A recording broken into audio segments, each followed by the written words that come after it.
always good to see you. Something in her demeanor has changed. She's tired, consigned to her fate, to being here with you and what's to come.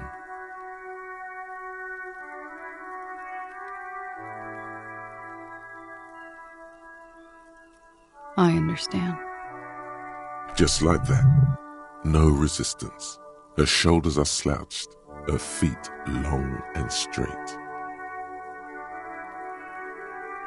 I knew there was a chance you'd get them to tell you. It's what you do. You're the police. For what it's worth, I'm sorry for wasting your time. This is good. Clear the air first, between you two, then move on to questions. Is it? Something is off here. Shush, I can't hear what she's saying. If you knew we would find out eventually, why did you waste our time? Because of the Hardys. I couldn't just dispense with them. They were only trying to help me. Out of the shit I'd gotten into.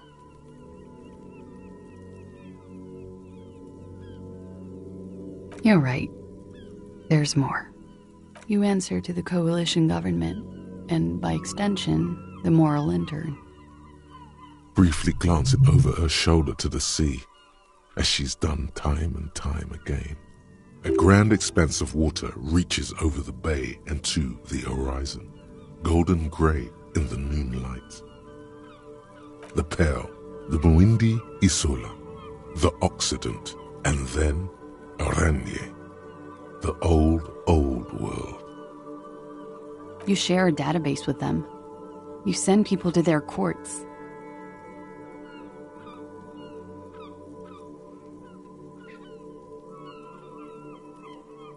I wish it did, but sadly no.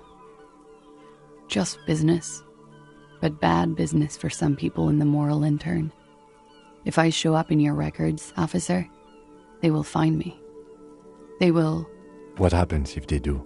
They will kill me, sir. If you file my name, take me in for questioning, enter me into the moral intern mill, well, then I'm fucked. For nothing. This murder didn't have anything to do with me. Actually, this murder did have a little to do with her. It's not nice, but it's not illegal. Not here in Ravishol, or even in Oranje. What exactly did you do? Industrial espionage. I joined a business collective with the intention of betraying them. I did my job well enough to be asked to do it again. With a bigger company. The kind you really, really don't fuck with. I took their ledgers, 2 decades worth of accounting. I need the names of the companies involved and who hired you. The job was Lou's doing County Savings Bank. They sound small, but they're part of the Lou Scott conglomerate. That was the second job. The first was some printer company.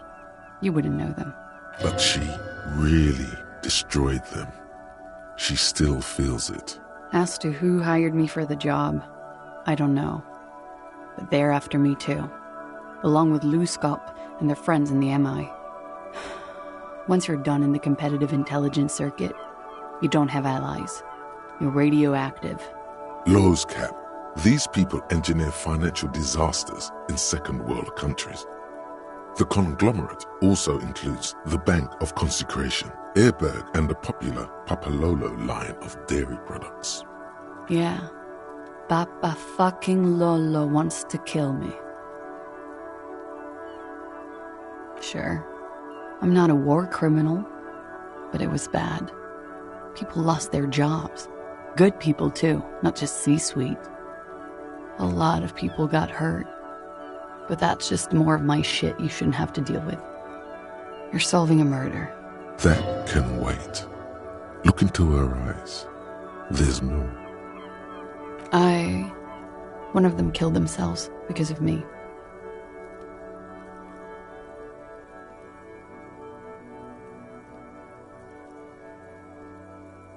How do you deal with anything? It's all just... How do you do it?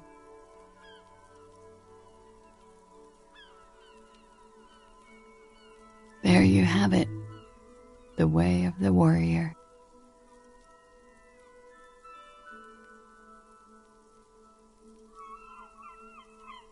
We were there.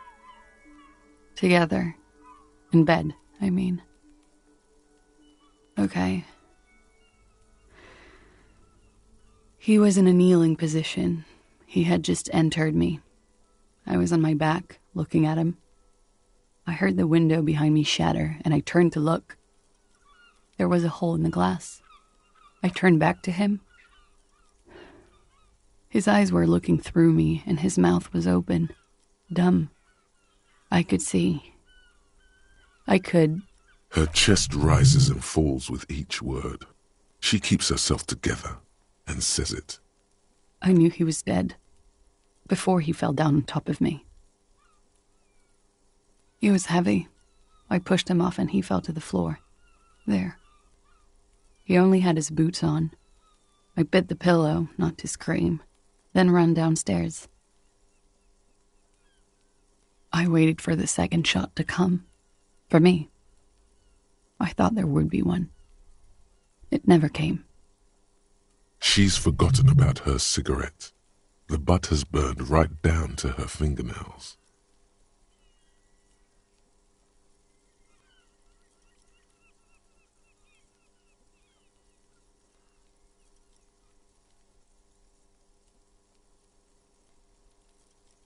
Yeah, it was a real motherfucker. Ow. She throws it away and immediately proceeds to light another one. What time was this? When did it happen? It would help us if you could be as precise as possible. 11:30 to 12:15. I don't know the exact time. Around midnight. It's okay. Were you inebriated? Not as much as usual. He'd done a line, plus other things. I was drinking. Wait. Titus said she was gurning her jaw off, much more than usual. Oh, yeah. I did one of his lines, just to clear my head. Did you hear or see the shooter in the course of this? No. Nothing. I was trapped. I was stuck in my room downstairs. I got some clothes on and crawled back up, drew the blinds. Blood was coming from his mouth. Not a lot. Just a little. He was still on the floor, slouched. I couldn't be there with him anymore. So I ran down and out of my room, into the hallway, down the stairs. I knew there would be people there. Run, woman. Run past them and out into the streets where it's dark and people move. To the lorries at the intersection, as far as you can.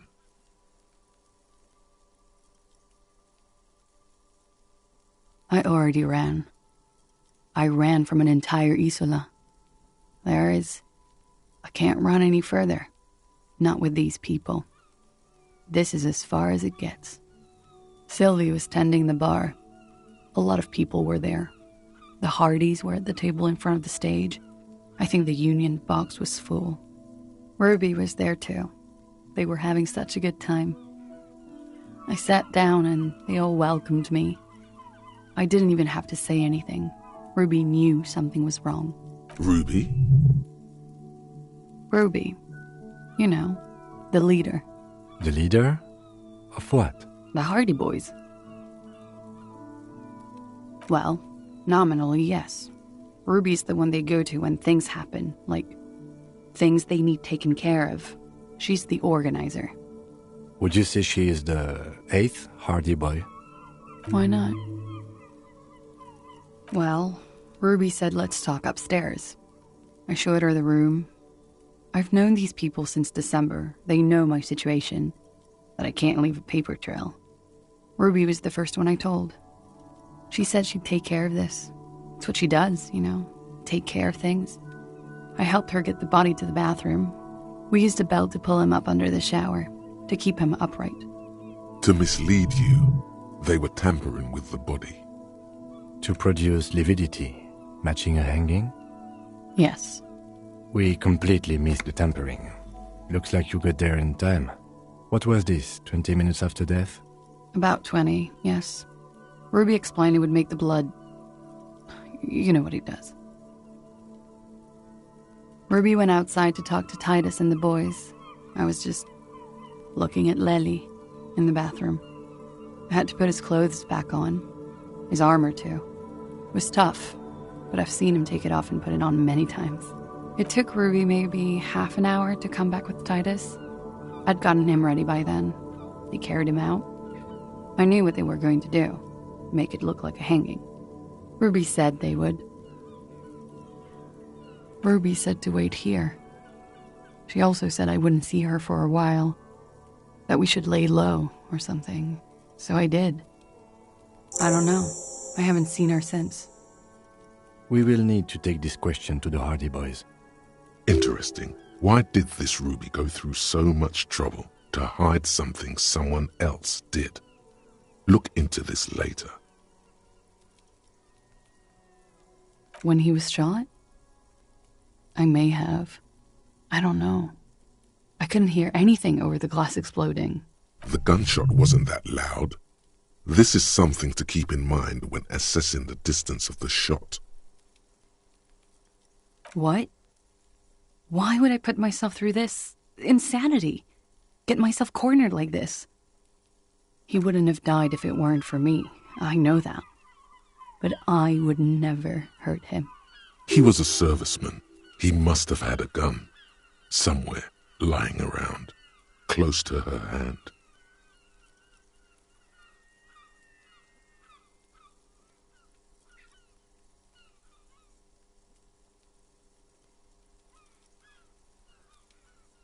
No. I specifically asked him not to carry firearms when he was with me. He only had his stupid armor. I'm sad to hear that. They must have said it in some fit of frustration or under pressure. They couldn't have meant it. I've talked to them after it happened. No one has implicated me.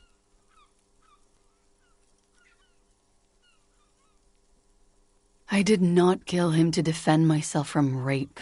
I told you before. That wasn't what happened. True, sire. 'Tis true. Like what?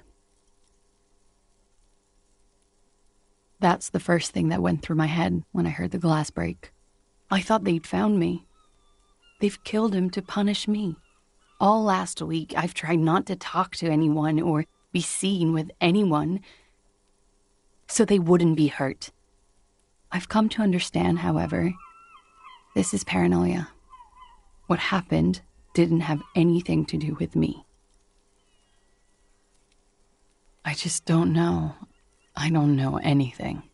We can't go after Loose Cap. Not yet. There are other, saner leads. I don't ask you to, Lieutenant. If there's one thing I know, it's that you'll get nothing from there. Because I'm an idiot. Which is an indicator of truth. Idiot. She's nothing of the sort.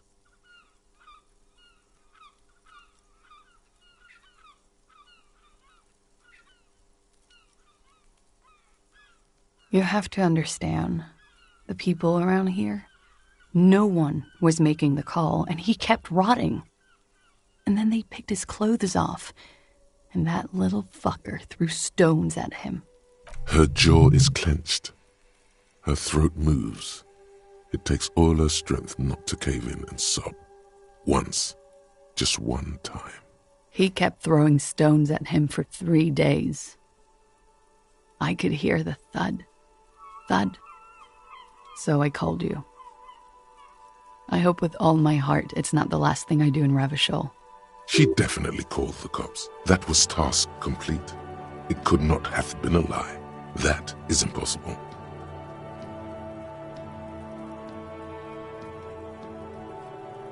Last week, Angus and Titus's brother, I think he's called Tibbs, took care of it.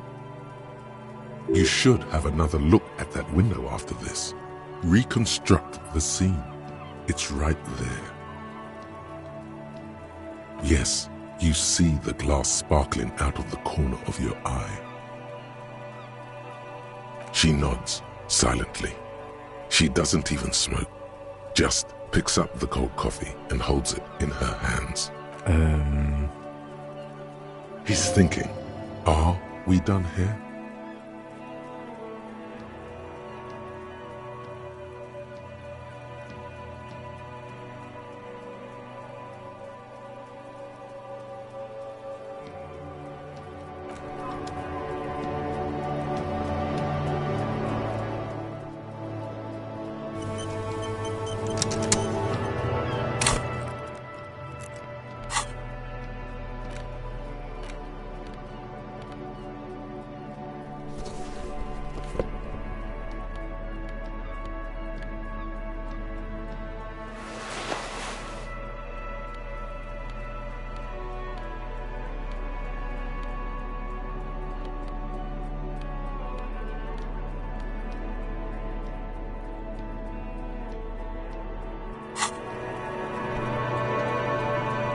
Officer, it's a fine day for questions.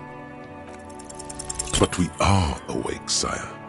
She has been forthcoming with sword. If you have doubts, just give up. Who is this? Stop staring. It looks like this one's not waking up.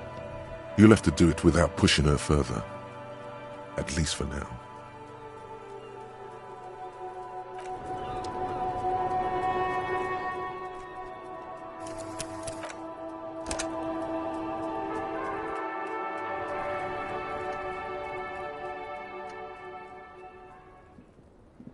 The same small, heavy door.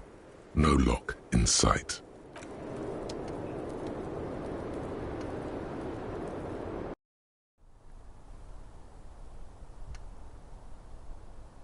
This window is pristine on the inside, unlike the one next to it. Light from the desk lamp reflects off the glass in an untarnished golden halo. The golden light melts away into the blue, glassy darkness of your mind. In it are two neon-lit shapes, a man and a woman on the single bed. Like the witness said, the man is kneeling, the woman is on her back. It's the night of March 4th and a shot has just been fired. The man looks directly at the woman. The shot's possible directions converge in his mouth, a ray cast from somewhere outside, entering his brain. From the roof outside, location A prime, the glass fractures around the bullet hole, shards face inwards like a corona behind the woman's back. The man does not know the bullet has entered his brain. He never will. Death comes faster than the realization. The ray cast from the man's mouth unravels into a fan of possible directions, all on the roof at first. The shot could have come from any of them. This is composite location A prime, most likely of the origin points. There could have been. Then the rain and slush and wind washed it away. This was more than a week ago. 72%, with a weapon that's good for medium range, like a rifle or sports pistol. This is a good short distance, but not too short. The perpetrator aimed with their back against the railing, or possibly kneeling for precision. This would explain why it only took them one shot. The lights were on in here. Outside it was dark. It was like shooting fish in an aquarium, a well-lit aquarium. The victim opened his mouth to let the bullet in. Neither of them would have seen anything outside in the darkness, too busy with their own bodies. Point X would contradict the woman's testimony, rendering the entire proposition void. These figures would be wiped out, detective. None that you've found thus far, but that doesn't mean there aren't any. That's a 28%, yes. In this model, the shot could have come from a greater distance. Nothing excludes the possibility. Should we extrapolate to include every possible point of origin in Martinez? You would need a map for that, a map of Martinez. You're thinking, what if the shot didn't come from the roof? There was a map in the bookstore. We should come back with it, compare the landscape to the radius of the shot.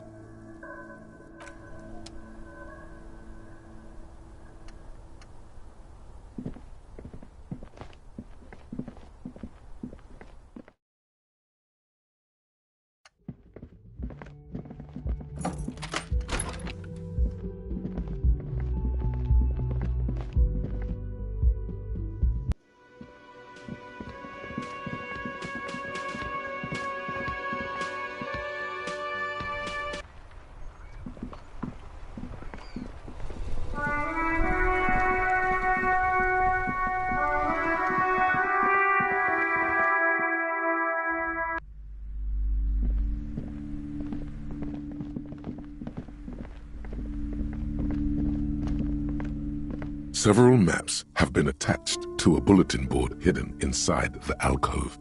They're held up by small pins. The board has come loose from one corner. The maps look old and faded. Your eye catches a map of Insulinda, a map of Revachol, and a map of Martinez. Map of Martinez. This could work, maybe.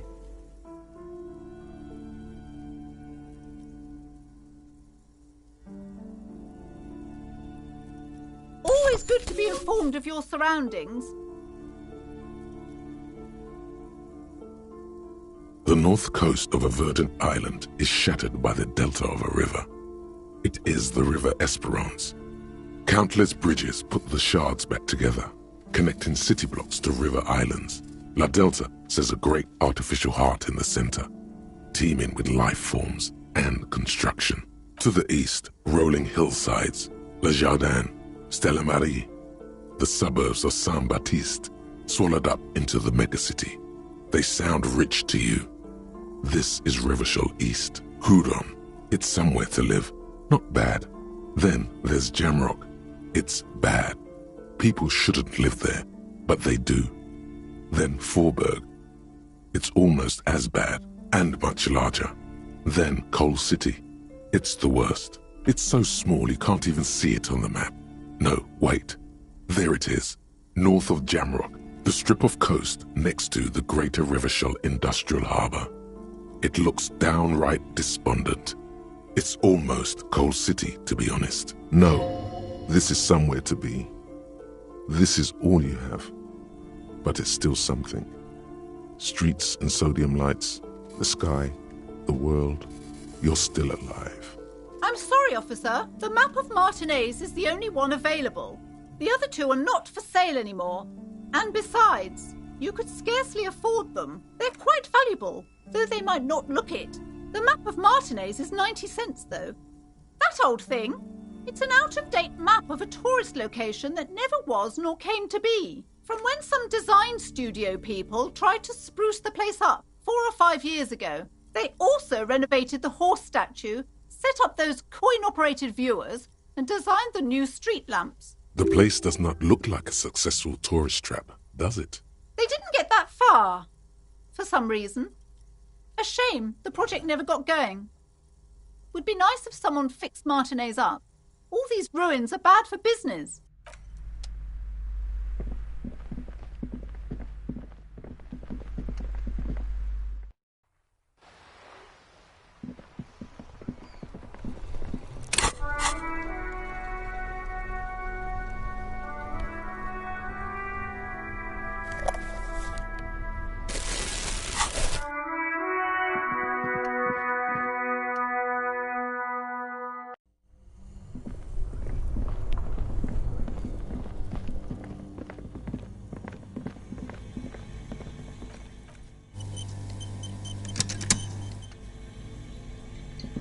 The bear's eyes are still glowing red.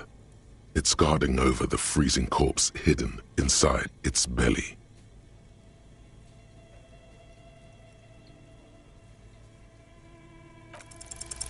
Your arms reach out and your eyes close, as if by their own volition. It's dark all around. You feel cold, slippery flesh, first with your fingertips, then under the palm of your hand.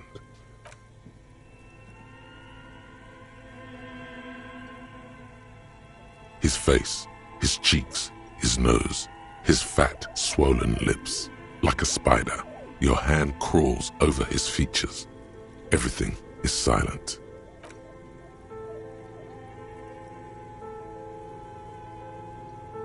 The oral cavity is cold and moist. A ball-like tongue attaches itself to the base of the mouth, lolling around like a scallop. You're on the right track.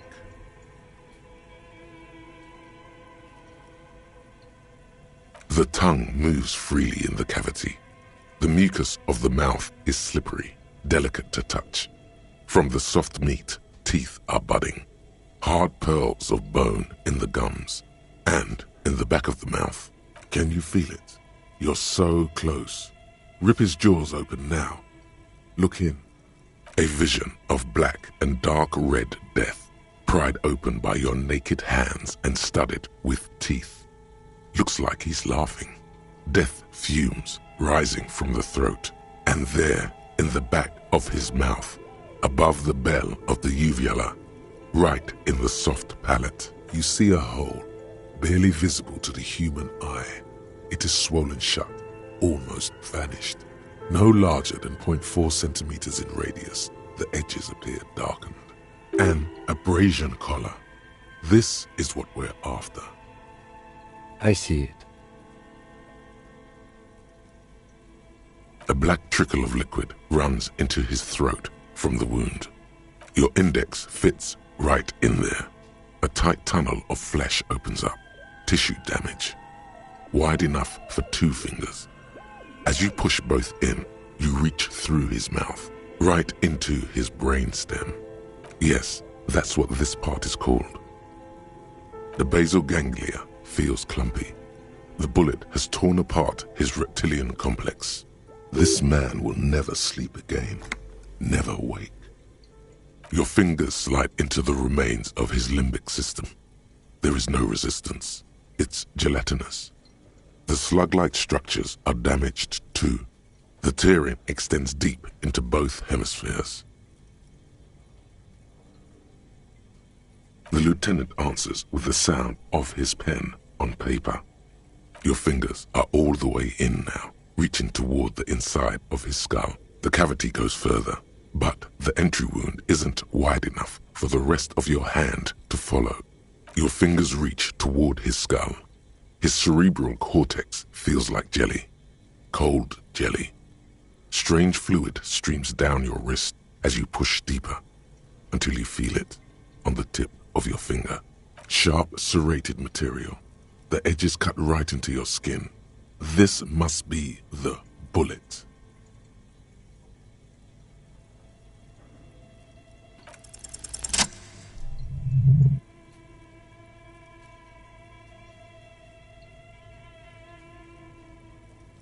You pick the sharp metal bullet between your index and middle finger. With your face twisting from pain and concentration, all you need to do is just... Good. The inside of the head feels cold and smooth, like a glove. Sweat dripping down your brow. Careful not to lose the prize between your fingers. With a plop, your hand emerges from the mouth, covered in blood up to the wrist. Between your fingers, a small flower, a blossom made of lead. A bullet.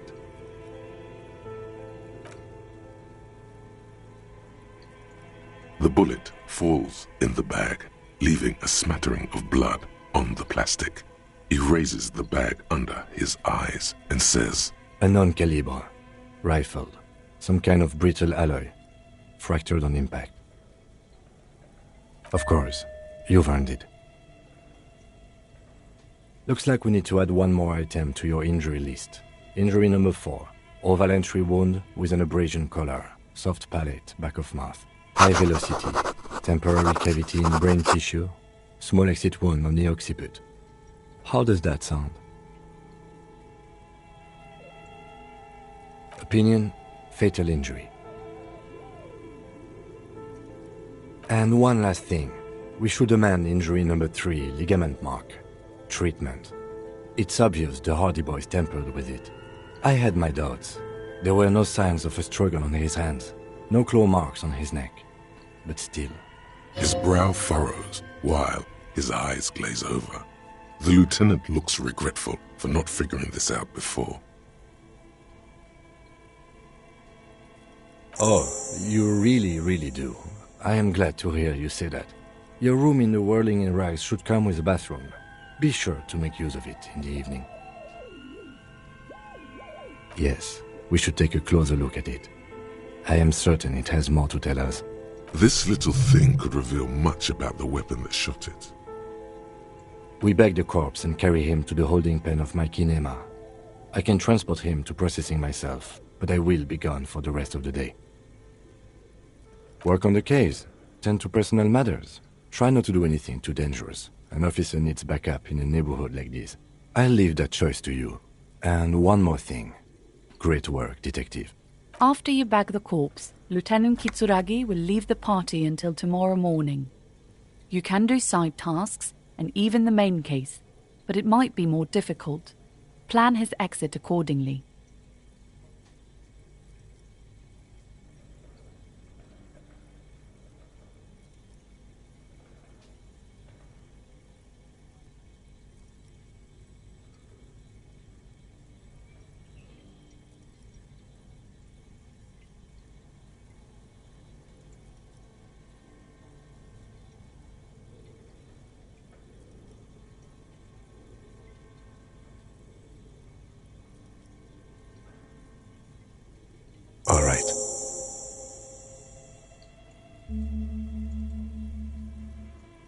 I will need a little help carrying him.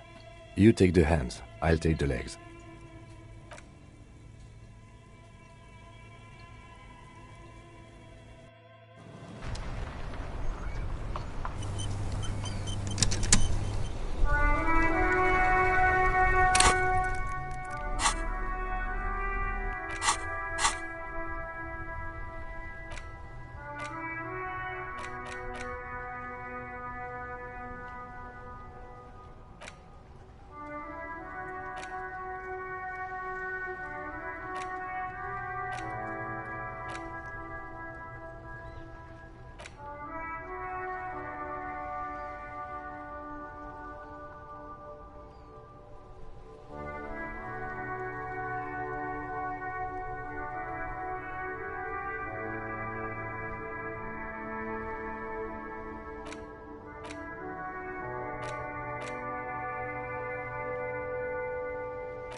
The porter reel is just what you needed.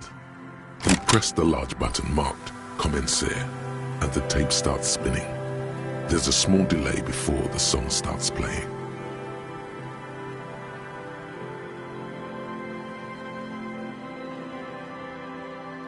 Then the organ starts playing a simple, melancholic tune echoing in the hallway.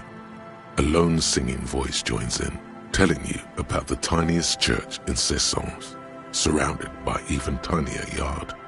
You almost feel the seaside mist on your skin. It's mega sad. A click, then silence for a bit. Then the tape stops spinning. Nothing to do with this right now.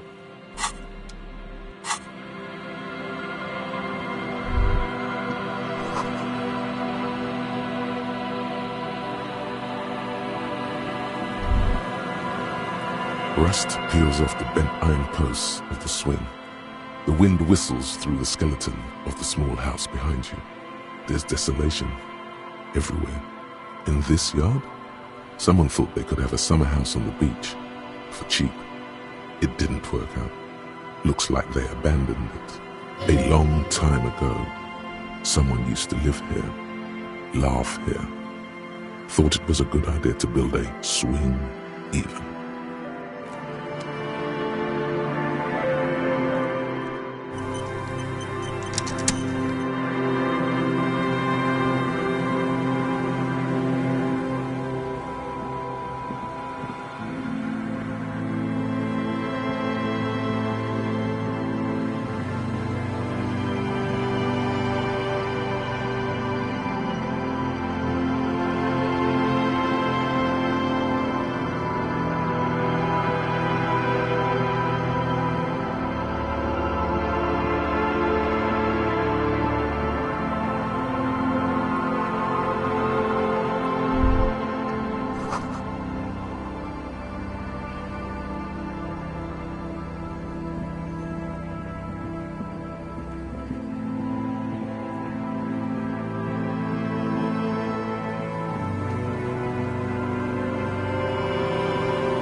You sit on the wind-worn wooden planks of the bench. Your feet ache.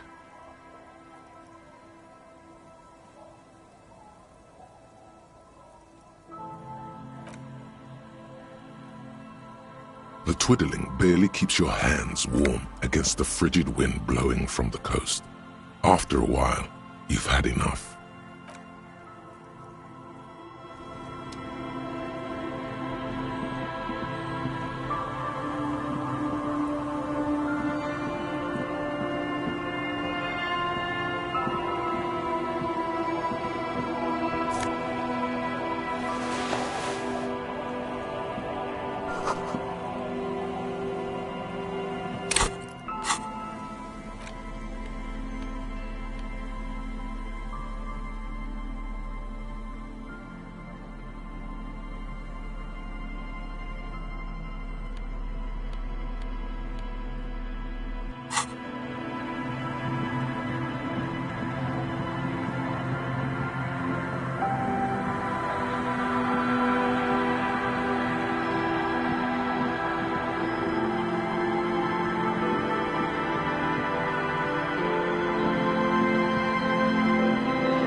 The remaining windows rattle from a strong gust of wind. They're covered in a thick layer of grime. They must have been like this for 40 years. Dripping water falls from a high place. All you can see is the shadow of a collapsing staircase. There's rust and corrosion on the bars. They're foaming with it. And a small layer of white salt from the sea.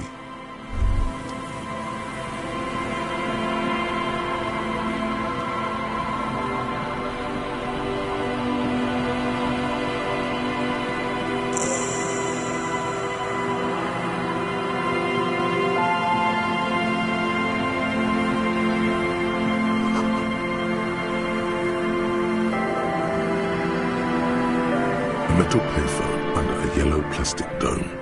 You could use it to call someone, unless you're out of change. You hear the tone. The machine is inoperable.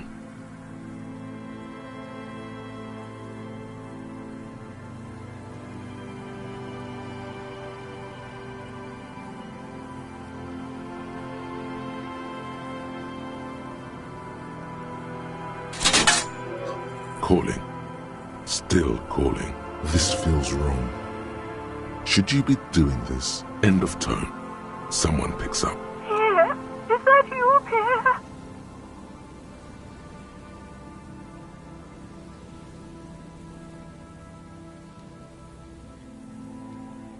So nice of you to find the time to call me.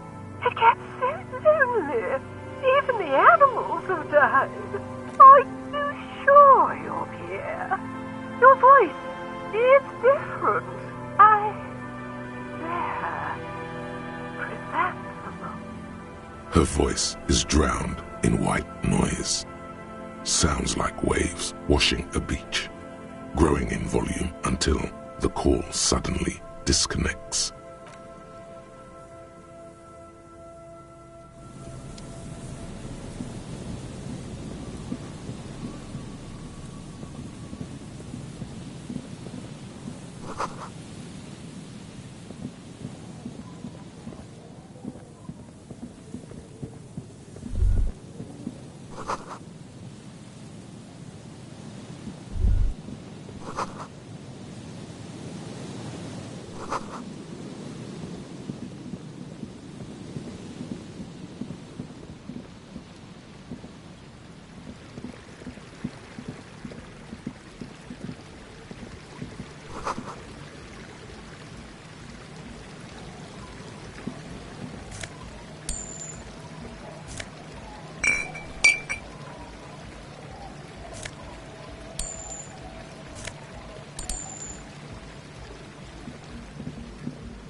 This is it, the scene of the party, the fire pit, cigarettes, and empty bottles all evidence it.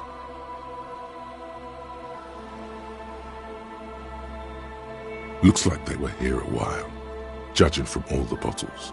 The sunken motor carriage provided them a focal point, like a goose ice sculpture or a chocolate fountain.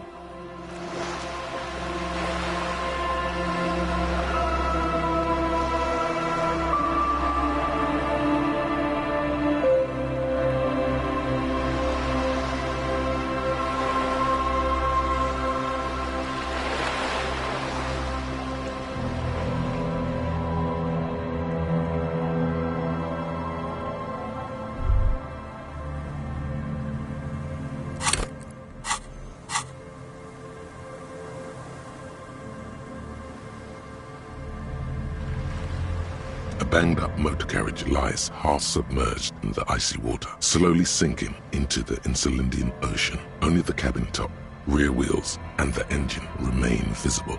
It must be cold and lonely down there, in the icy water. Remember the tire tracks in Martinez? This is where they were leading. The motor carriage sits in the salty ocean water, cold and sad. It doesn't have an opinion. A seagull takes off from the half-submerged machine. It's almost like the bird is acknowledging your decision. You get a sudden sinking feeling. Stomach acid comes up as you look at the motor carriage in the deep, dark, cold water. Why the doom and gloom?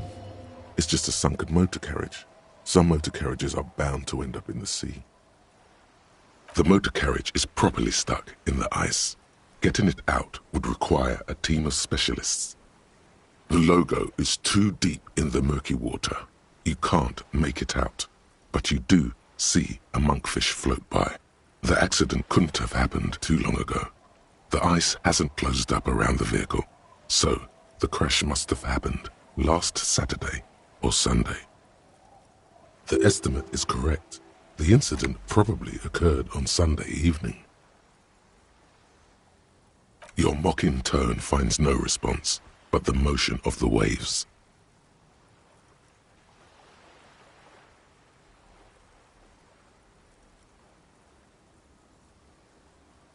The sad sunken vehicle refuses to respond. Although the sunken motor carriage is probably flattered by you addressing it, it does not supply an answer. Wait for the low tide.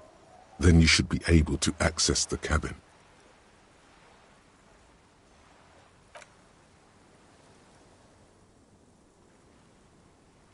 As you sit down in the old rusty playground, the world around you becomes very silent. The hinges creak under your weight, dangerously so.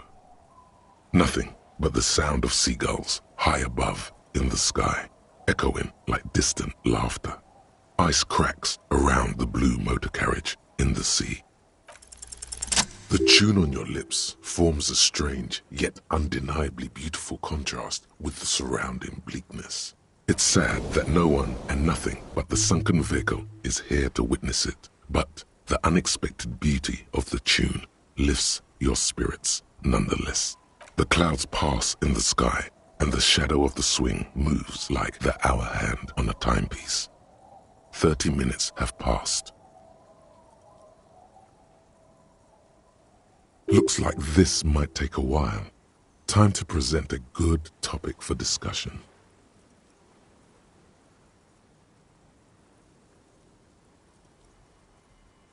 It's unclear whether the sunken vehicle agrees or not, but merely uttering these words gives you the illusion of time speeding up, just like how the crazy daredevil piloting that vehicle must have accelerated into the sea.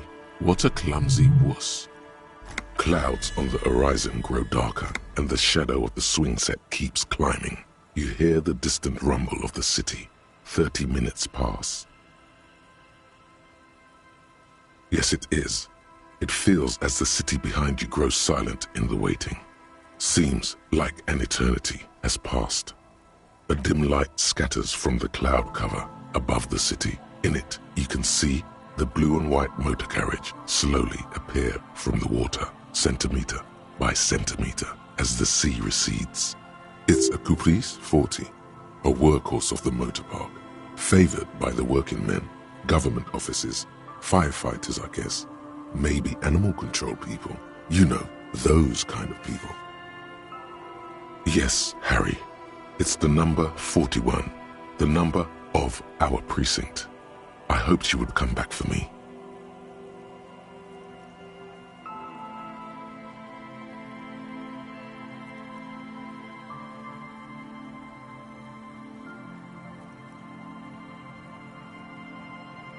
I'm so sorry, Harry.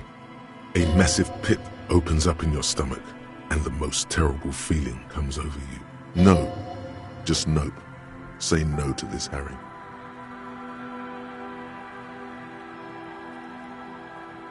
No matter how many times you say it, it won't change the truth. Yes, Harry, you did. The sooner you accept it, the sooner you can move on.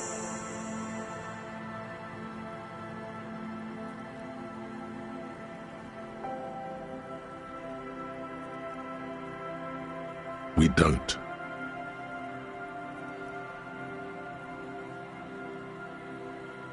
After losing every single thing you were entrusted with, I wouldn't hold my breath. Keep moving.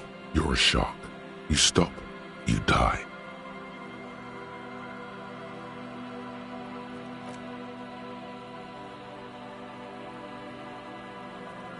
An aggressive-looking seagull lands on the swing set and stares at you with a murderous look.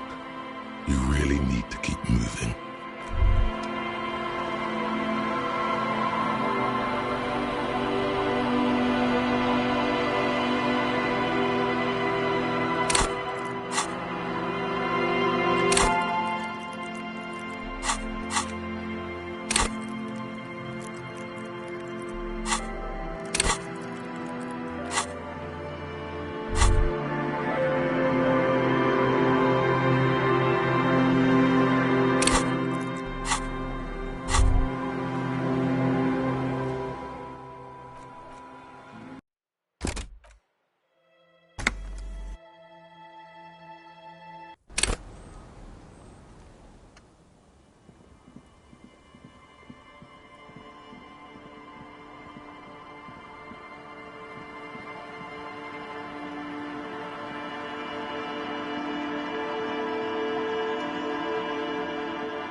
Great news.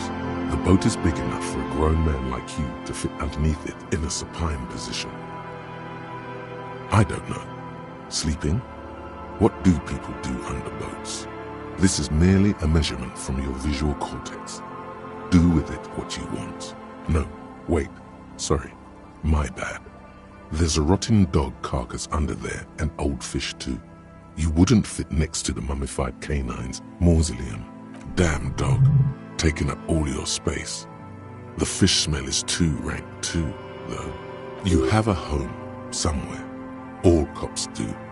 When this is done, you can return. Just finish the case, and you'll probably have somewhere to go. Hopefully.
This is it. The scene of the... Not as such. Looks like they were here.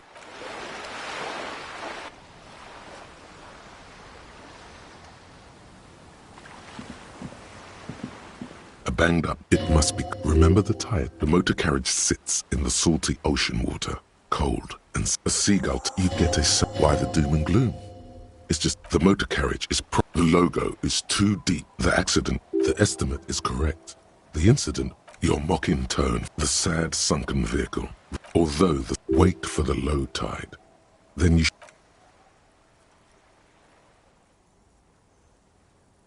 as you sit down, the hinges, nothing but the sound of seagulls. Spit flies in some way, the clouds pass in the sky, and the shadow of the swing moves like the hour hand on a... Looks like this might take a while. Time to present a good topic for discussion. Dreaming, drinking, fucking, fighting, trying to improve their lives. Which it's unclear whether the sunken vehicle agrees or not, but merely uttering these words gives you the... Just like how the crazy... What a clumsy... Clouds on the horizon grow darker, and the shadow of the swing set keeps climbing. You hear the distant... Yes, it is. A dim light scatters from the cloud cover above the city. In it, you can see the blue and white motor carriage. It's a Caprice 40, a workhorse of the motor. Yes, Harry, it's the number 41, the number of our precinct. I hoped you would come back for me. Come on, Harry, there's nowhere to run. It's just you and me, old friend. Come on, Harry, there's nowhere to run. It's just you. Come on, Harry, there's no... I'm so... A massive... No. Just nope. No matter how... Yes, Harry, you did. The sooner you accept it, the sooner you can move on. You are not. We don't. No, you can't. The damage is too extensive. After losing every single thing you were entrusted with, I wouldn't hold my breath. Keep moving. You're a shark. You stop, you die.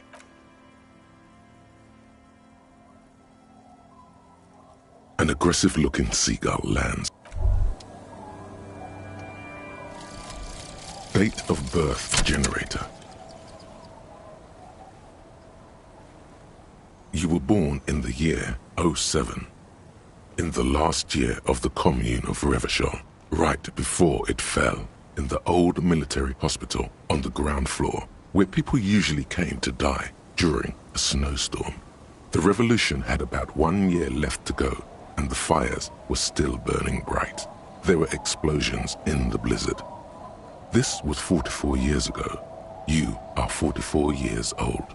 The bloating might never leave your face, but beneath it, you still have some years. You still have some hope.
Police badge on which you see the photo of a man. You. Some seaweed is stuck to the back. The man in the photo looks at you solemnly. Encased between two durable plastic sheets is a bluish card with lines of information and a watermark in the shape of the street grid of Revachol West. You see a photo, a name, a rank, a document number, the date of issue, and in the lower right corner, your precinct.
The man keeps winking at you with his green-grey eyes. The photo is old, no doubt about that, but the badge is new. You used an old photo for a new badge. 8, maybe 10 years. The guy in the picture is rather good-looking. He's got a nice haircut and is distinctly lacking in massive sideburns. What do you think? His face is already contorted by the expression, although it looks less grotesque on him than it does on you now. It looks better on him because he isn't in as much pain while producing it as you are now. Although there's already a hint of that pain, certainly. Don't be fooled. The bad times have already begun. Wake up the past and tell it to stay awake. The bad times are here to stay. The badge in your hand shines as you rotate it, catching light. You see lines of information on it, and a shining watermark. This document confirms it. Harrier Dubois, i.e., Harry is really your name. That's what it says on the badge. No more information is provided. You should look at the badge when Lieutenant Kitsuragi is around. He could help you make sense of all this. The badge in your hand shines as you rotate it, catching light. You see lines of information on it, and a shining watermark. Revachol, Jamrock, Precinct 41. You don't remember what the numbers in the middle mean. The badge was issued roughly 4 months ago. A new document is given to you as part of a promotion, or when you lose the old one. The number shows that this badge belongs to an officer of the 41st Precinct. The badge in your hand shines as you rotate it.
A shaggy-looking girl, in her late teens or early 20s, kneels on the ice with an electronic contraption in her hand. Hearing you approach, she looks up. Oh, hello there. It's cold out here, but she's not wearing a hat. She must be freezing. Everyone knows drugs make you invulnerable to cold. You bet this one likes to party.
You see a once bright mural towering above you.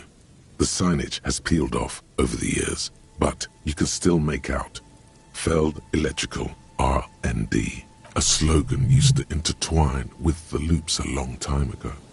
Now only a shadow of peeled letters remains.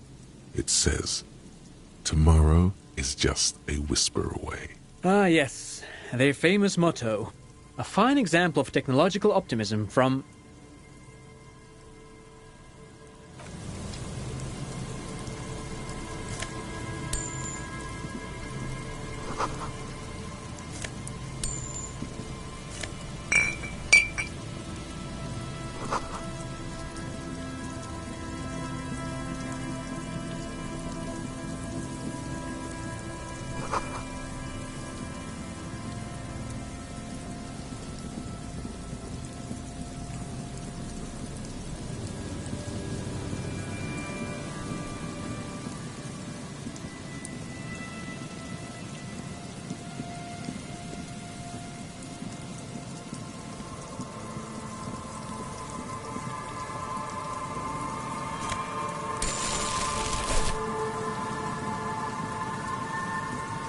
Someone has left an unidentifiable article of clothing on this railing.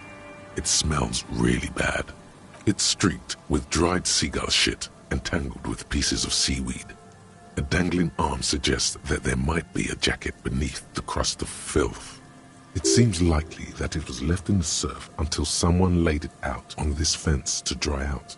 Unfortunately, that just seems to have stiffened it into a shapeless mass.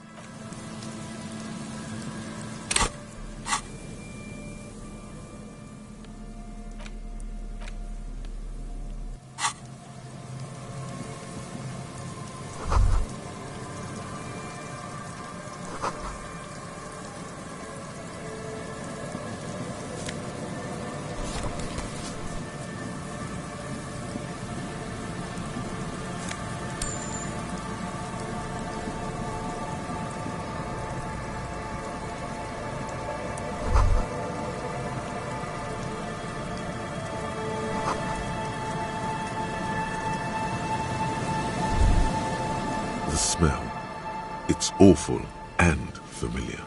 Don't you recognize it? That hideous pungency, that faintly cloying sweetness. Only death smells like that. Something cold wakes in the pit of your stomach. Fear. It is death. It must be. Yes, a sense of dread washes over you as you look ahead.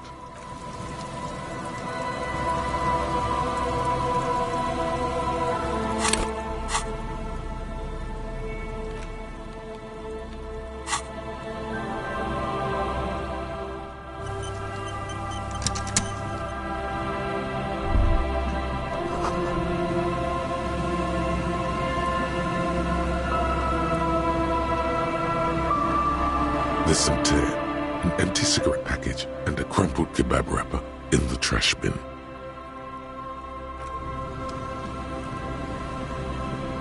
A man lies on the boardwalk, his limbs bent and neck turned at an unnatural angle. Right next to him is an empty bottle of spirits. In his cramped hand, a chewing gum wrapper. Half of his body has slipped between the cracked boardwalk, starting with the right leg. The fall has left him broken, contorted like a sad puppet. The smell is not as bad as a 2-week-old corpse, but it's definitely heading there. Another dead body. This is your job. Steel yourself. Calm now. Carefully. Just another day. Just another dead body. Breathe.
Heavy wooden doors, more than twice your height, stand shut in front of you. The rectangular sea-worn ornamentation appears in stark contrast to the padlock, carelessly drilled into the wood. The carving on the door is block-like and angular, like the church itself. 2 large beams shoot downwards, sinking into the wood before they reach the threshold. The surface is smooth from the wind, but moist to the touch. This cheap-looking padlock is sturdily built. It shackles together a hasp and a staple screwed into the wooden door. The lock is adorned with a yellow sticker. Nothing happens, only the sound of the padlock rattling against the door.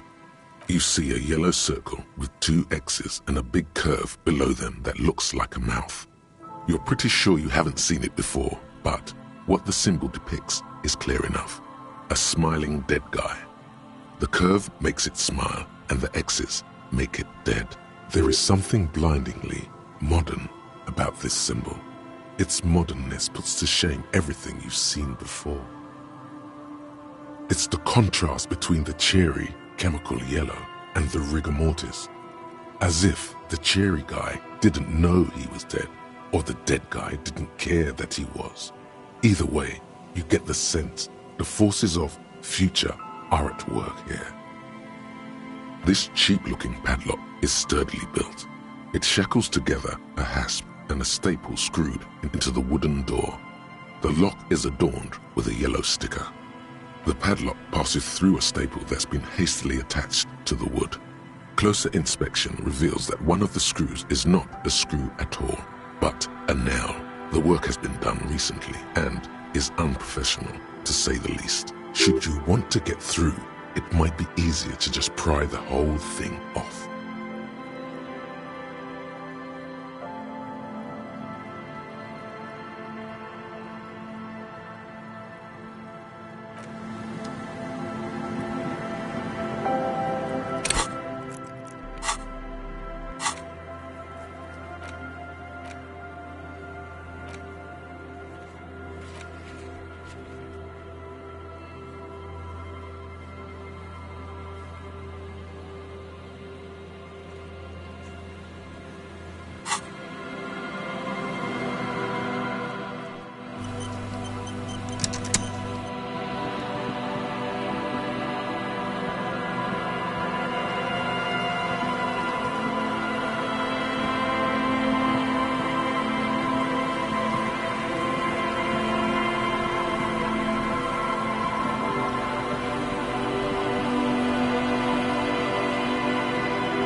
You're not sure about the melody, but it might be South Samaran, possibly Sigayan, also known as the Apricot Suzerainty. Welcome to the fishing village. Please lean in closer. I have cataracts. Oh, welcome, police officer. We don't cause any trouble around here. And we don't want any trouble either. Oh, of course. Last time we saw you around here was 12 years ago. You also came to take care of trouble then. Wish you did. But still, in Martinez, you're considered an ill omen. No, not you personally. I meant the RCM. Some of the men got into a fight. One of them killed another, locked himself in that woodshed over there. He was brooding, needed some help opening the door. You got it open for him and took him to think about what he'd done in a more secluded place, somewhere more quiet. She says it as if he was on some kind of spiritual retreat. Oh, the usual. Dark tidings. Black hound. That's you, all right. A black hound licking your own heels. Maybe they are afraid, because you're an ill omen. But you're still welcome here, as long as men with guns aren't chasing you. And maybe even then, because that's the kind of fishing village we've built. I'm sorry there's not a lot of room to park the motor carriage, and not a lot of houses, or a lot of people. My kids are long gone, searching for treasure. So are others. Ah, look at me ramble on. What brings you to us?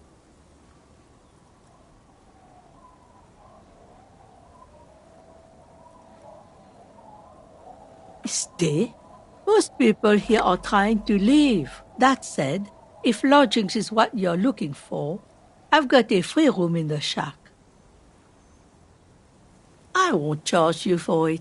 Take it as a gesture of goodwill from the village to the RCM. No one is using it, and God knows it's not much anyway. You can stay there.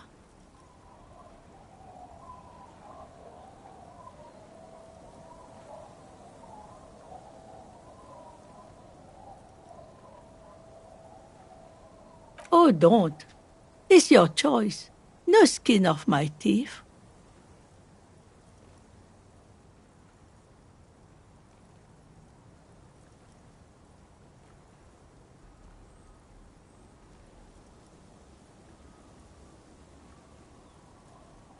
Aye. The room is pretty bare bones, but it's got a bed and roof over it. That's more than some folks have around here.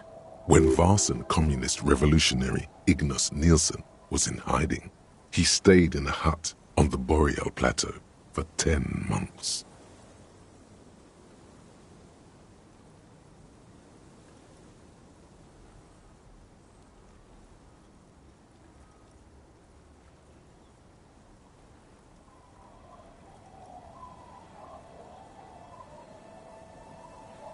Surely not the first one. So are you interested or not? Don't make an old woman regret opening her house to the police. Just us. It's barely a village anymore. We almost don't exist. This is pretty much a non-place. A gap, a blank spot on the map. Just a cluster of nameless shacks on a nameless street. The place is so pornographically poor, it's not even funny.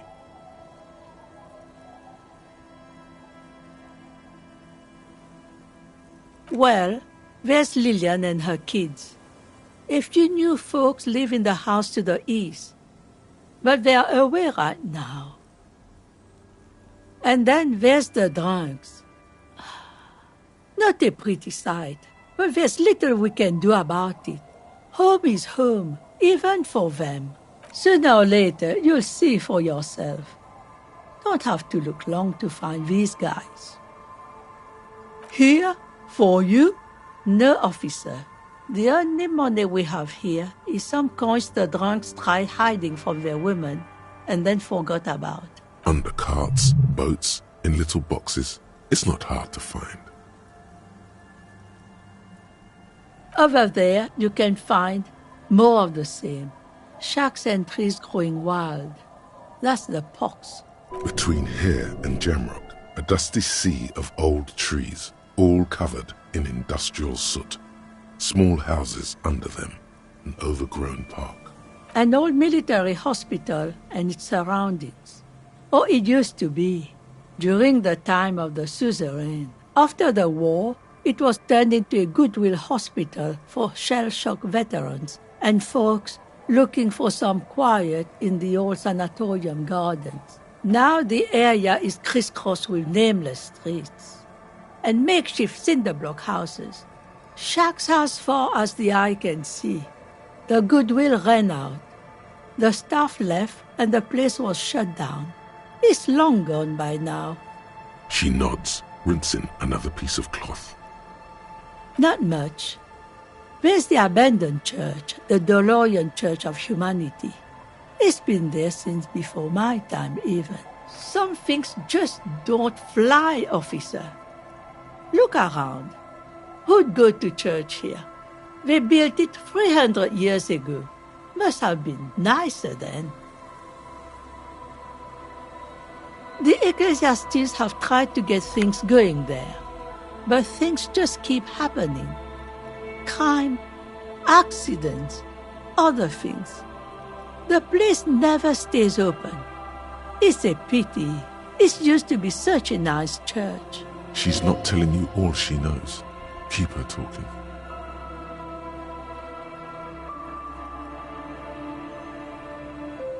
Well, there's that music. Music from across the sea. It started a few days ago And now it's blasting, even through the night. And now, suspicious-looking people are sneaking around the church. I don't like that. Interesting. You could look into this ruckus if you have the time. Before you get to the church, there's some ruins, an apartment complex, or some kind of electrical plant. Run-down bunch of houses, empty. I don't know exactly. A pre-war place. It used to be something. Before the war. I wasn't here then, Was born in Samara. Of note, the old fish market up on the boardwalk. But it's closed. No one. That's why it's closed. It was once a bustling place, back when I was young, and so was everyone else. Now, what catch we do bring in goes straight into a lorry for the Delta or somewhere else. What? You're one of those real estate people with big plans? If you want a development opportunity, you can check out the abandoned building over at Land's End. Used to be a supply depot, we think, sending goods and ammo across the bay. It's jammed shut though. We tried to get in, see if there was anything to sell or scavenge, but it's impossible. And now you know everything there is to know about this coast. Me? No one. Just an old washerwoman. Mother called me Isabel, if that's what you're asking. And my married name is Sadie. Now it's your turn, Mr. Quite a handle you got there. So many titles. One of them double. Eh? What's this about? Come now, I can't read all this scribble. Tell me what it says.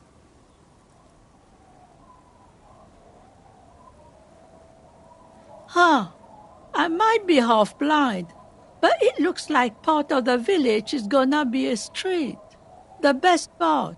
The part we need to get out of our houses. Have you asked Lillian about this?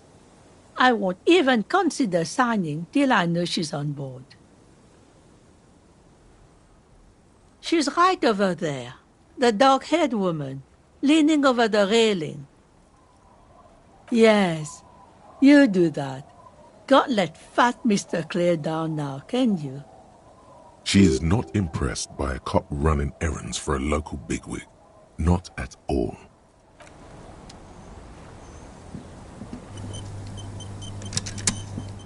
The door has seen better days. The layer of paint has started to peel off due to the salt and wind from the sea. Even the lock looks slightly rusted. The key turns with a satisfying click. You can enter the shack now.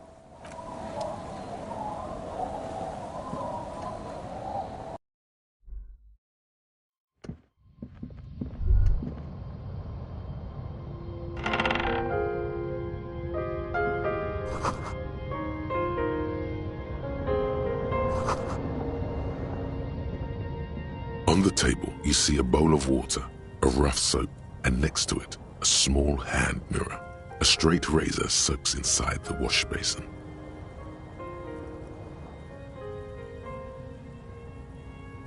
Scrubbing all the necrotic tissue off your hands takes a while.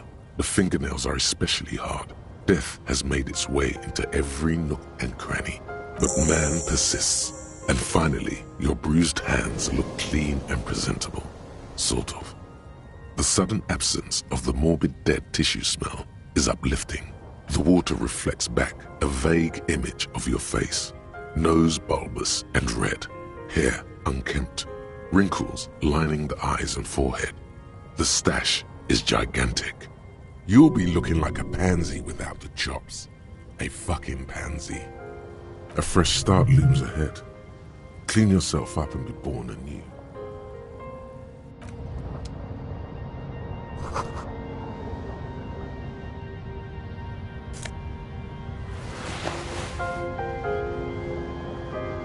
An old mirror hangs on the wall. You see the reflection of your face in it, adorned with the expression.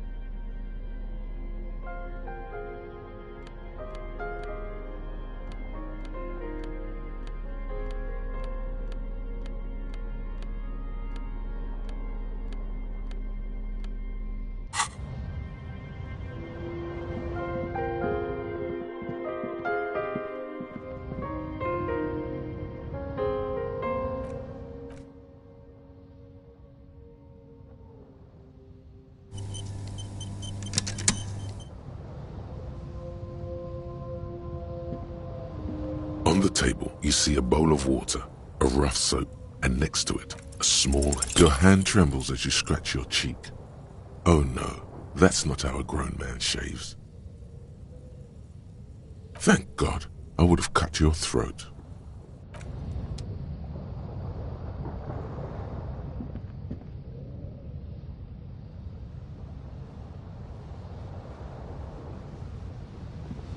The bed is comforting, if a bit run down. Still, you've earned a rest.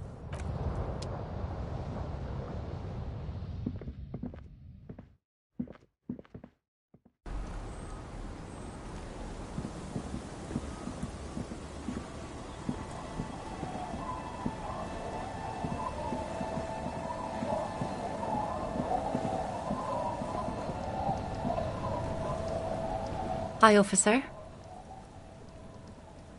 Anything I can help you with? A fishing village on the seashore. This place doesn't really have a name. It's sometimes called Elysium. The sign on the street leading here is illegible. Has been since they built this place. The name is Lillian. People call me Netpicker. I think I have time for questions. And that was actually the second one. Indeed, you're always confused as to your whereabouts. Ask her about the cool sword. Helps to break the ice. Let's see. Who are you looking for? I don't think I know what these are. Care to elaborate? Aha! Like snowmen. Two odd guys have been wandering around here, nose in sand, talking nonsense about snowmen and the like. Right. Not only snowmen, also green men, monkey men burning rhinos. You get the picture. Oh, you're getting it. And it is gorgeous. Don't really know. Further down the peninsula, I guess. I mean, that's where they were heading.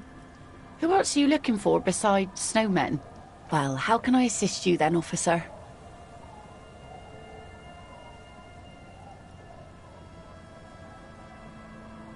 Unfortunately, the factory sold this one with a 3-year warranty instead of a story. It's to intimidate folks, mostly. Not really. I know some basic moves, and I know it sure as hell beats a knife when you're in a tough spot. It's a regular mass-produced sword, like a shovel or an axe. Nothing fancy, just for intimidation. From time to time, people need a lesson in respect. That's just the way it is. Back in the day, I caught the eyes of many men. And believe me, men need a lesson in manners from time to time.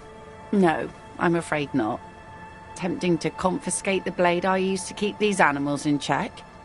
You would put me in an early grave. What makes you think we haven't? The truth is that almost everyone in this life is scared and tired and stupid and too dull for that. That goes for men too. But they put on an act for us. Pretend like everything's good and living in shit doesn't bother them. Like anyone falls for that. That does not go for real men. It does not go for you. Show her. Show her the wonder. Coach means the expression.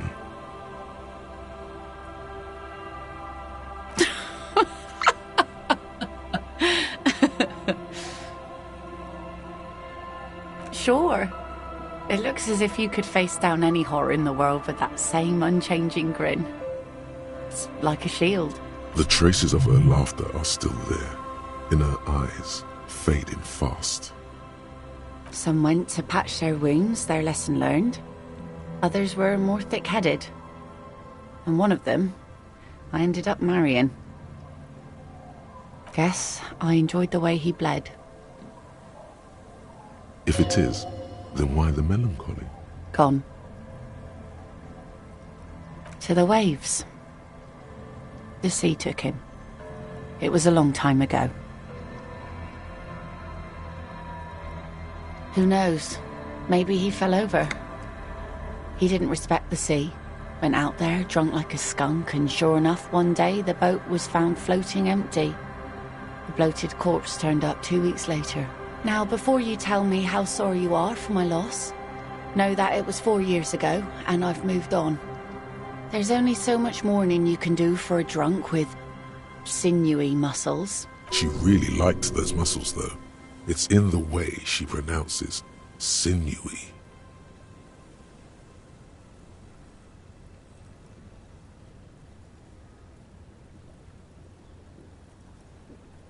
Us working folk don't have the luxury to be bedsick with melancholy. I buried him, mourned for an appropriate amount of time, and went on. Life didn't really change that much for me and the kids. This is neither a touchy nor a very interesting topic for her. She looks like she's ready to go on a date with another, better, drunk. Ask her. Both of you could need some action.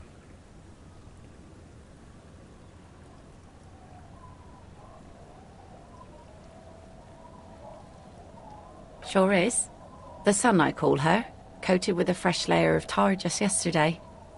It'll take some time for it to dry, assuming the sunny days continue. Like I said, fish mostly. Sail the waves, take care of the kids, pick nets. Right now I'm tarring a little skiff.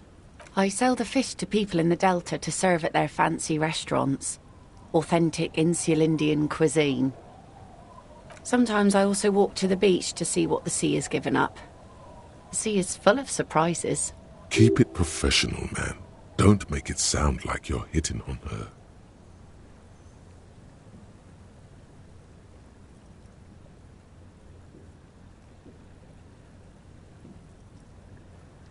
Wood, pieces of glass. Every once in a while we see dead bodies. Human, animal, fish, other odd sea creatures. A mine washed ashore once. Bottles, drugs also. Lost cargo in general. Most of the time it's just wood and glass. All right. Major choice moment. You only get to ask one thing. It would be weird to say them all. Choose wisely.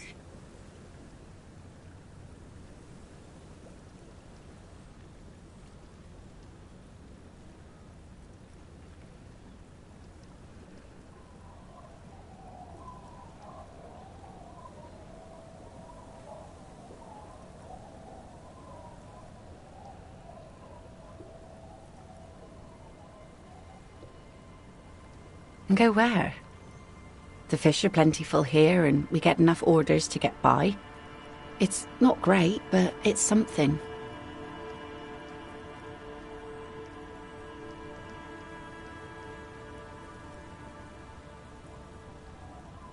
Exactly. I don't mean to complain about my sad, pauper life. We do manage all right. We're tough people here. Are you?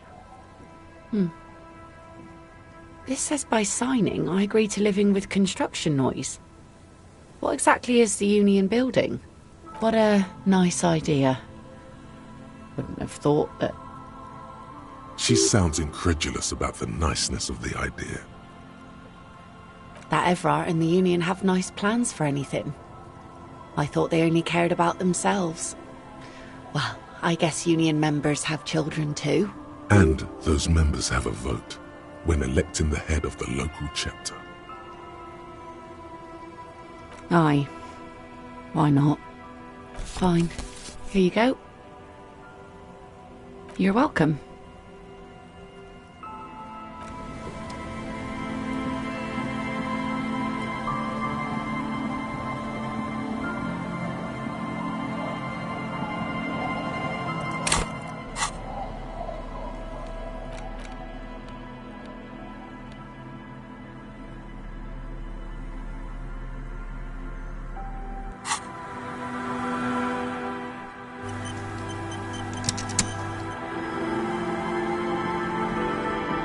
Our tenant, the policeman.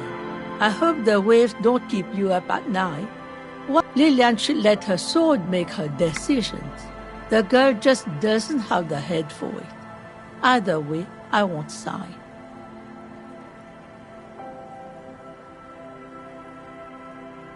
You need to check your facts, officer. I said no such thing. True. She only said she wouldn't even consider signing before Lillian. Lillian's not the only one who's too thirsty. She wanted to see if you would do it, and if she would. I've seen it all before. You think they've got our interests at heart? Rich men are always selling poor men promises they never planned to keep. Then the poor get pushed out of their homes, and the rich get a little richer. That's the way it goes. So no, I don't trust the fat man, and neither should you. In her mind, the Union is right-wing because Everard is fat. It's that simple, and there's no change in it. She is headstrong, but there's a slight hesitation in there. You may be able to convince her.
Our tenant, the policeman.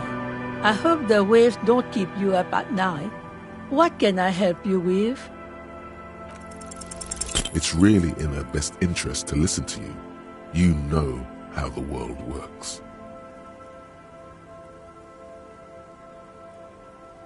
Cops, do you know who have some in? It's okay. She's emotional right now. Keep at it. We're her out.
Hello, hello. Let me know if... Sure, let me have a look.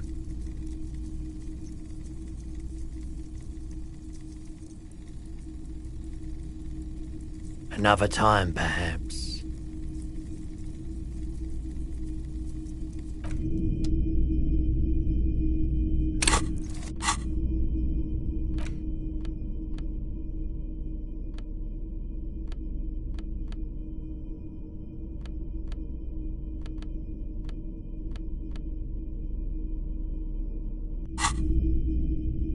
Hello, hello.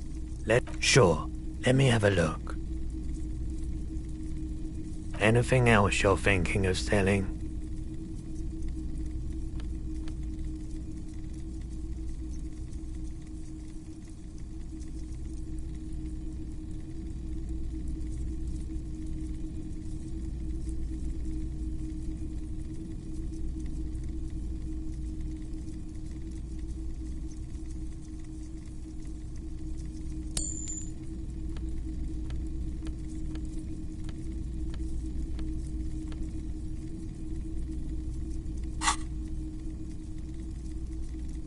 Another time, perhaps.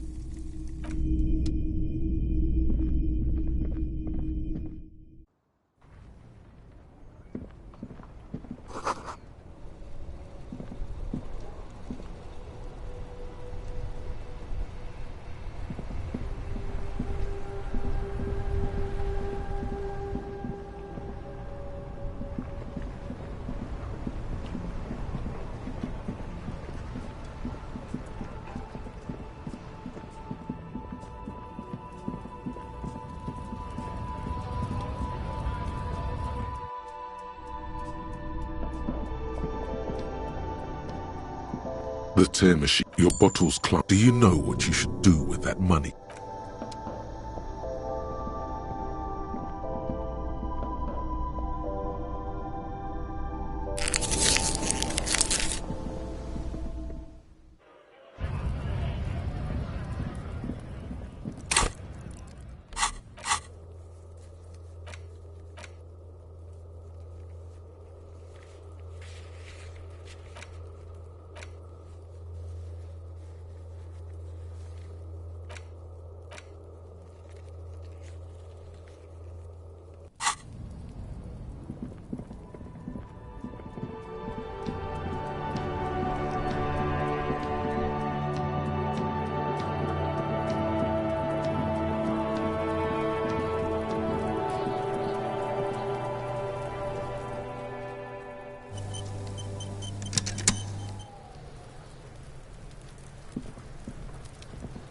Kuno's like Kuno's dad. Kuno doesn't give a fuck about anything. Alright, so you got Kuno's kilo. Here is how we do it. First, you give Kuno Kuno's kilo, then Kuno gives you half back. That's how we split it. It's the best way, street way. Word on the street is, you sent your little friend in dressed as a hooker, distracted him. That's some sick shit. Tell your little slanty-eyed friend, respect from the Kuno. Kuno wants to hear all about it, but first we split the kilo, then we shoot the shit. Kuno knows what Kuno means. Kuno means gram.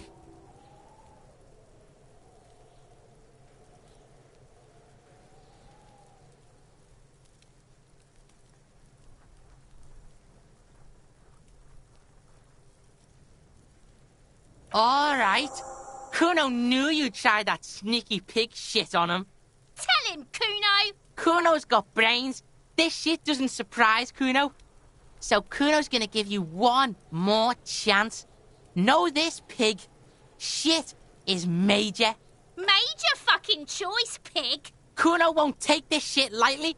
The pieces are moving, pig. This is fucking domino shit. It's hard to see how not giving a boy a bag of amphetamine would cause some catastrophic cascade response. Tick, tick, tick, tick. Decision time. What's it gonna be? You gonna fuck the Kuno? Alright. You fucked the Kuno. Everybody, Kuno got fucked by his pocket pig. Just when we getting our business on, the pig throws it all away. I told you he can't be trusted! I told you he'd steal the shit! Relax, see? We got plenty of kilo. Kilo underground, in the tree. This ain't about that. This is about you and Kuno. You mismanaged this shit. Now everything is fucked between us. How are you gonna make this up to the Kuno, huh? There is genuine disappointment below the act, sire. In truth, Kuno doesn't really believe there's anything you can do to make up for this. The damage is irreparable.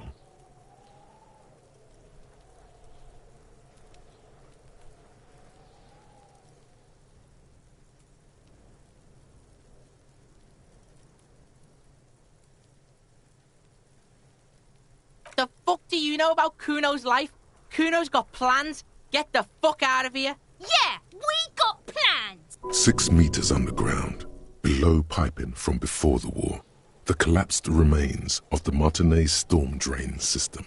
There are 2 stolen flashlights with piles of batteries next to them, beside 2 bedrolls, in the dark and opening into the lower tunnels. Yeah? How the fuck are you still alive, pig?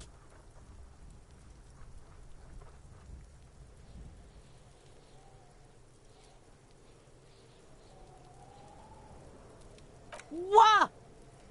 His posture changes. The swaying rooster motion stops for a second.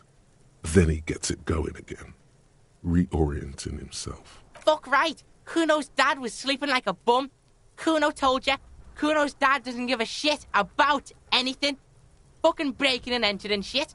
That's nothing to Kuno's dad. You got lucky, pig. Kuno knew this. Kuno's fucking violent fiend dad's been drinking hard lately. Kuno knew you have a way in. Narrow window. Kuno window.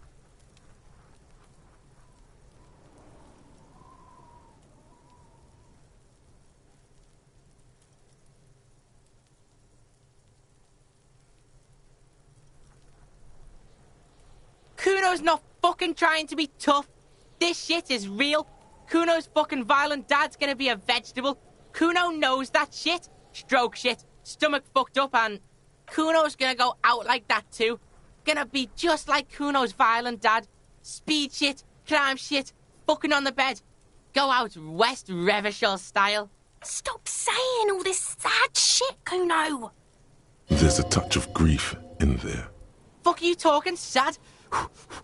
Kuno's got hard shit, death shit, nothing shit.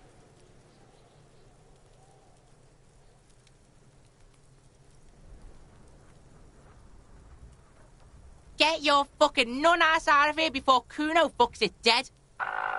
You think 'cause you took Kuno's speed, Kuno's gonna sub like a turn into... Kuno ain't turning into shit. Kuno is that shit. Kuno won! Oh, you won, Kuno! He did not win. There is a crack in there now, and it's spreading across the face of his certainty. Yeah, so fucking what? Fuck are you talking to Kuno about that kiddie shit? He's trying to fuck you again. Fuck out of here. Kuno knows it's fucking lame. That's why Kuno changed it. Kuno can change his name into anything. Gonna change my name into... Don't change your name into that, Kuno.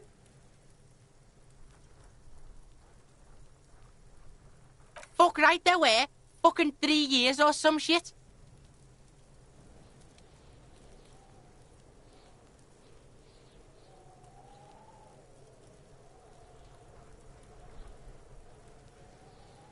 That's right, it's a shithole. Kuno's gonna move underground, Leroy shit, ancient shit. Kuno's gonna live in a fucking catacomb. Yeah, in a tomb, Kuno. That didn't change shit, pig. That only made things worse. Fucking social worker shit. It doesn't work, pig. It doesn't work, Kuno. Only our shit works. She must repeat it. Use every chance to confirm that version of reality. Kuno doesn't fucking care.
Hi again, gendarme. Bye-bye, gendarme.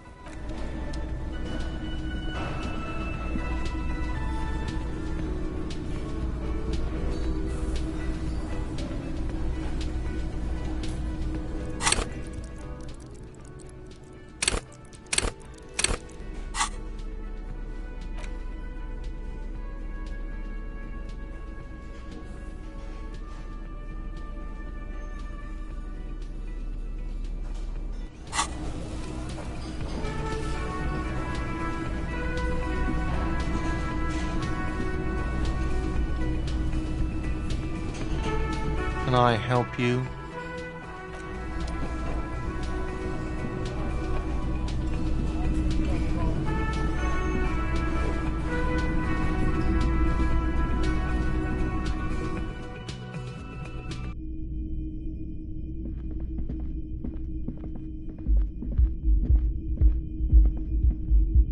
The lieutenant's door is closed. No response. What are you doing?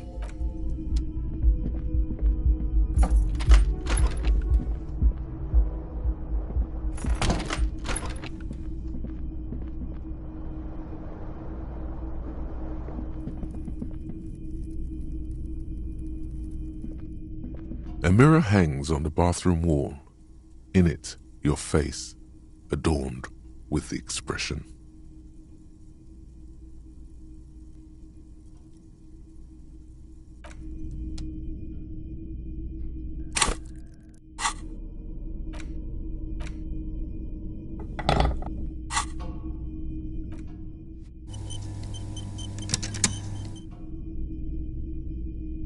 A mirror hangs on the bathroom wall.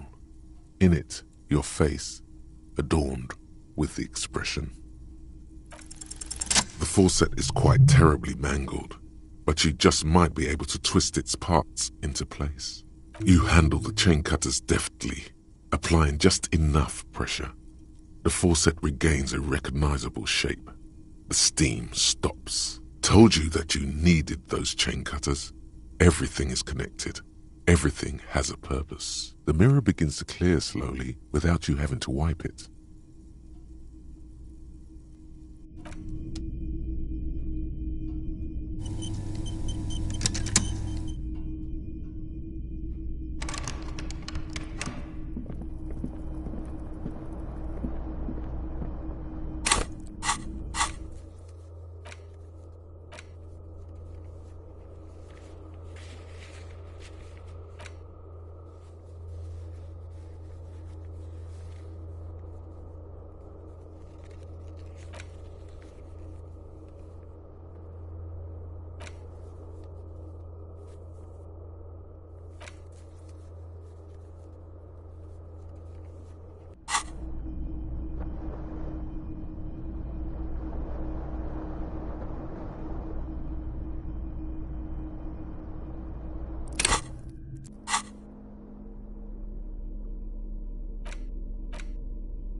Well, hello.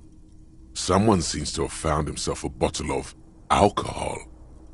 Here's where the magic happened. Light reflects off the green glass of the Commodore Red. The gods have been generous. Better pop it open before they change their minds. Wow, the gods of mass production have made this alcohol container laughably easy to open. A child could have done it. Fine. We're not worried. You'll crawl back to this bottle soon enough. We'll give you another chance. Booze always gives you another chance. Not all of us. You've passed up your chance to start drinking alcohol for now, but don't worry.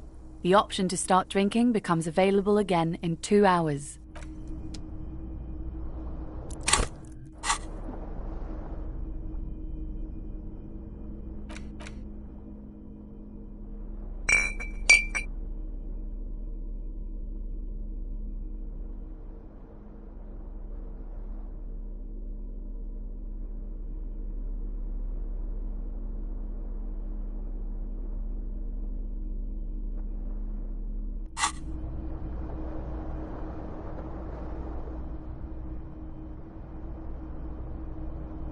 The bed is still cold from the broken window, and not too inviting, but it's yours. You've earned it. It's not easy, but your bones are so tired from what feel like weeks of work on the case. You have to try. After what feels like hours, you feel you might be sleeping. Thoughts, baby. A million little lights in the dark. You're one fine instrument, brother. All those faces and all those names. All that laughter and screaming and scheming around. Every corner and every street. Recorded in you forever on Faraday. On and on it goes for untold hours. At the disco where you first asked her to dance. Rising, rising above the dark curvature, the great wingspan of sleep, studded with stars. Behold, there are millions of them down there. The first time, the last time, the smoke in her mouth, the plotted flowers, the faces turning, changing. It's the world, Harry boy, and you're made of it. Every day you're out there, you make more of yourself from it. I'm afraid you can't be unmade now. You can never forget this shit.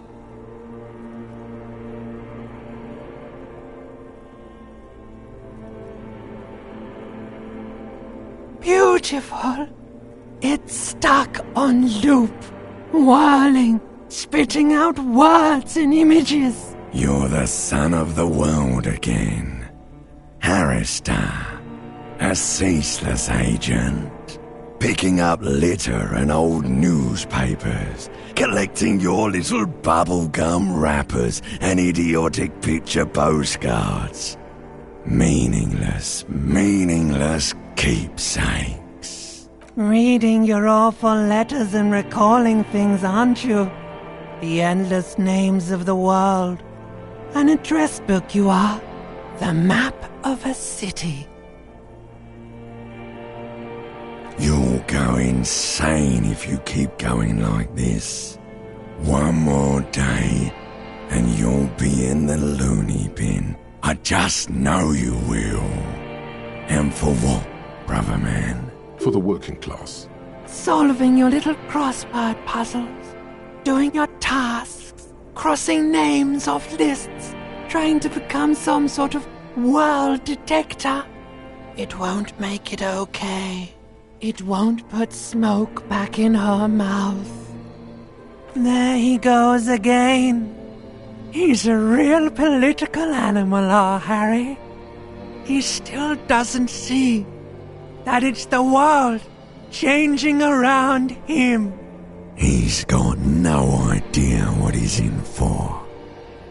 'Cause only love can break your heart. Beep, beep, beep. The alarm is ringing, Harry. The disco circus goes on and on. You barely slept 3 hours last night. You can do it. It's nothing. Do it for the city. Go. Do it for the wind. Do it for the picture puzzle. Put it all together. Solve the world. One conversation at a time.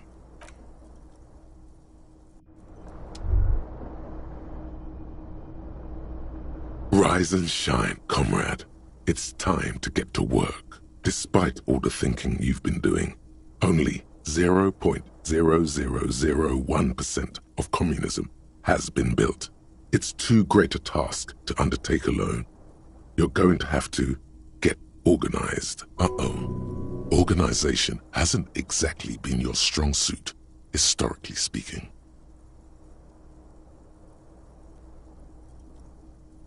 Your level of personal upkeep is irrelevant. All that matters is your commitment to building the World Republic. You must seek out your revolutionary brothers and sisters. Find out how much communism they've built. Then, together, maybe you'll be able to build as much as 0.0002% of communism, but it won't be easy. Decades of persecution by coalition authorities have driven the remaining communists of Martinaise underground. They live underground. These communists aren't men. They're mole people.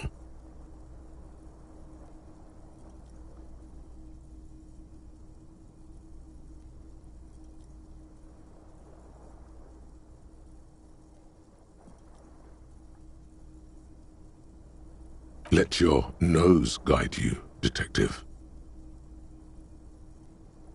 No, we meant your nose, as in that swollen muck detector in the center of your face. It just happens to be perfectly calibrated for sensing communists. We really have no idea what they're talking about. There's no linkage between ideology and olfaction.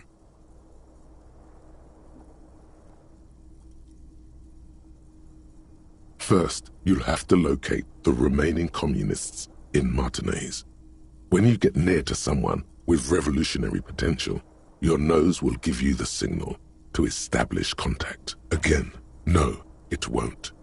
Any olfactory response you perceive will be strictly psychosomatic. Judging from the bust of Krasmazov and other revolutionary paraphernalia you discovered, it seems that the Cape Side apartments may be a hotbed of communist activity.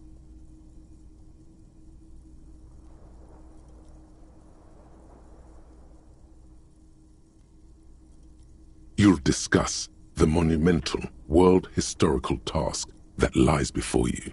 You'll engage in rigorous and spirited debates about Mazovian theory and practice. But mostly, you'll probably complain about other communists. Here we go. Wake, brave worker. 'Tis no time for bed. Fight till there's no slaves below, and no masters o'erhead.